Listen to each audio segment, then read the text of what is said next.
everybody. Nathan King here with Auburn Undercover and the Auburn Undercover podcast here inside of Cameron Indoor Stadium that cleared out just a few hours ago, and a tremendous college basketball game here tonight. Of course, one that Auburn has been looking forward to, Auburn fans have been looking forward to for quite some time between Auburn and Duke. Turned out to be a top 10 matchup. Number 2 Auburn, the higher ranked team, coming to Cameron. I mean, who could have predicted that several years ago when Bruce Pearl took over at Auburn? But obviously the SEC ACC Challenge, this was a super highly anticipated matchup here in Durham.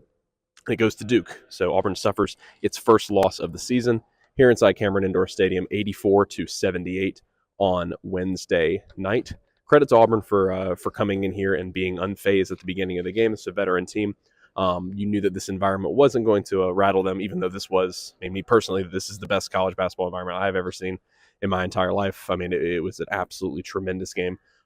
Most of the reason, of course, is that Duke is phenomenal, and this home court advantage is historical for a reason. But credit to Auburn fans, because this was, and listening to some of the Duke students behind me, listening to people during the game, they were very surprised at how Auburn came out, how the fan base came out in this game. Some Duke people said it was one of the best road atmospheres they'd ever seen. It was one of the best road contingents they've ever seen in this arena, other than when UNC comes here, obviously from right down the road, obviously in a tremendous rivalry game. And so that was really big. Obviously, Auburn got a little bit of juice from their crowd at the beginning of the game.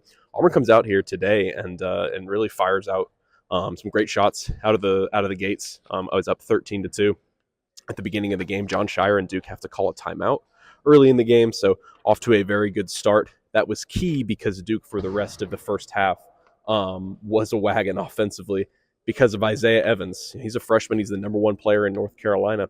Guy who only had 7 3-pointers, though, entering this game all season so far. Kind of had taken on a backup role. What you saw him do in the second half for Duke is really what he had done most of the season. Just happened to be his night. Hit 6 3-pointers for Duke in the first half. That ends up being what catalyzes this Duke team to go into halftime with a 7-point lead. A couple other things for Duke as well that allowed them to build a lead. Obviously, they had a really big run. Auburn had the lead. Some big 3-pointers. The 3-ball was big for Auburn all game long. Some big 3-balls in the first half. Chad Baker-Mazara hit one right out of the gate. Miles Kelly started 3 of 3 from downtown. Even we'll get into it in the second half as Duke had a lead. Auburn was able to cut into their momentum several times with 3-pointers. But I mean, Auburn is not used to being outclassed in terms of its physicality, in terms of its size, and Duke can do that. Duke is the biggest team in college basketball in terms of a lineup. They go 6'7" on average. The shortest member of their starting lineup is 6'5", and so Auburn obviously didn't give up a ton of size to them because Auburn's got great size on the interior. But another thing that kind of hurt that for Auburn is they were in foul trouble for most of this game. Starting with that front court, a couple fouls for Dylan Cardwell, a couple fouls for Chaney Johnson. Bruce Pearl said it after the game. That kind of made for some funky lineups.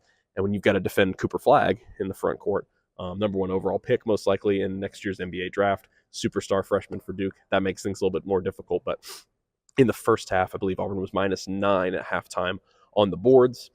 It just kind of led to some easier opportunities. Again, things Auburn isn't necessarily used to doing. They're not used to teams getting a lot of offensive rebounds. 11 second chance points in the first half. So just some extended opportunities because of that.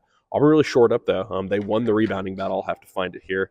39-34. So they actually ended up +5 on the boards. That was one of the reasons Auburn was able to come back and remain in the game in the second half.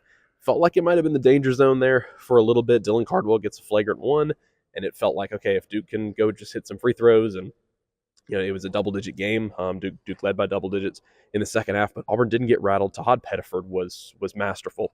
We saw his coming out party last month against Houston on the road, and he made some huge plays in the second half when Auburn really needed somebody to step up. Did that again today. 14 points on 6 of 10 shooting for Pettiford in the second half alone.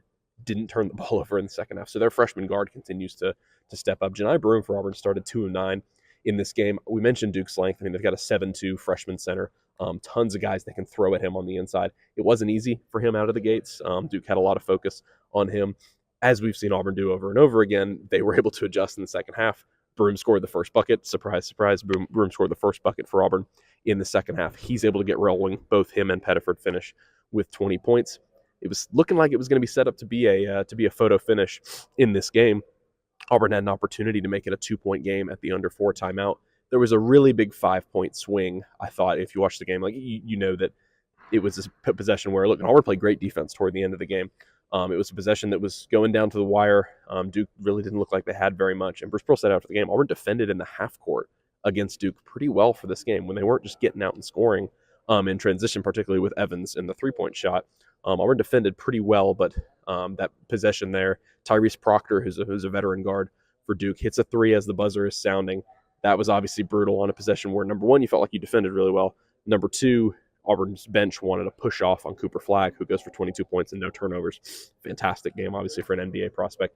On the other end of the floor, Chaney Johnson misses under the rim, and then you go back the other way, and Cooper Flagg gets two free throws on the other side as well. And so you felt like that was a really big swing. Auburn had opportunities. Bruce Pearl said after the game that their defense let them down, and Flagg was able to score. Duke was at the line a lot. The free throw discrepancy is something we'll get to.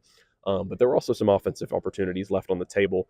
Janai Broome had a really good look from three after that whole sequence that I just talked about. Janai Broome had a really good look from three, couldn't get it to fall. Chad Baker had a pull-up jumper, a pull-up two-point shot that rimmed in and out and then came back out. And again, I already mentioned Chaney Johnson. He wasn't able to finish under the rim on a good look there, and so missed opportunities there for Auburn. Toward the end of the game, the foul discrepancy that I mentioned actually wasn't that much of an overall foul discrepancy. Only 6 more fouls for Auburn than for Duke, but the free throw discrepancy. Auburn only shot 12 free throws in this game. Duke shoots 27. And as Bruce said after the game, Flagg is an NBA type player. He's going to get an NBA type whistle. That length obviously helped Duke. There are a few calls here and there that, of course, Auburn wanted to go the other way. But as Bruce Pearl said after the game, they knew they were going to have to play better than this to come into this environment and win. You knew Duke was going to have that advantage and be able to ride the home crowd here and win. He said Auburn played their B game, maybe their B minus game. Obviously, they need to play their A to A plus game to be able to come in here and get a victory. And so 84-78, Auburn falls in the SEC ACC challenge here against Duke. Of course, it is the first loss of the season for this Auburn team. Started out 7-0.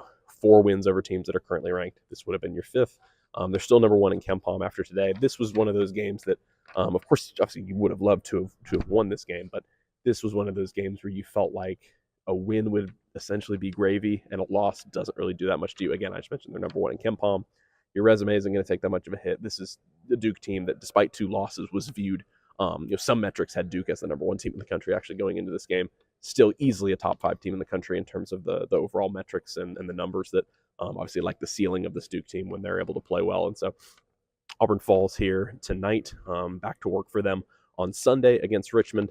Again, a tremendous atmosphere. Auburn absolutely came to play today. Like Bruce Pearl said, just little things here and there. He said he felt like the defense kind of let them down. You give up, as he said, you score 78 points if you're Auburn. And you only turn it over 8 times in this building, in this environment. He said, that should be enough for them to go get a win. And so, it was sort of an example of, and Auburn was a wagon last week in Maui. Obviously, they played tremendous basketball. Auburn, I think, will look at this one as an example of not playing your best basketball, able to nitpick here and there, while still having the takeaway that, hey, you easily could have gone out and beaten a Duke on the road, which obviously is a tremendous challenge for any college basketball team. And so, again, Auburn gets back to work on Sunday against Richmond after a phenomenal night of college basketball here in the state of North Carolina. Obviously, UNC played Alabama right down the road, and then the nightcap here in Durham was everything you could have hoped for, and then some in terms of an environment. Auburn comes up just a little bit short, 84-78. My name is Nathan King. Catch us over at auburnundercover.com.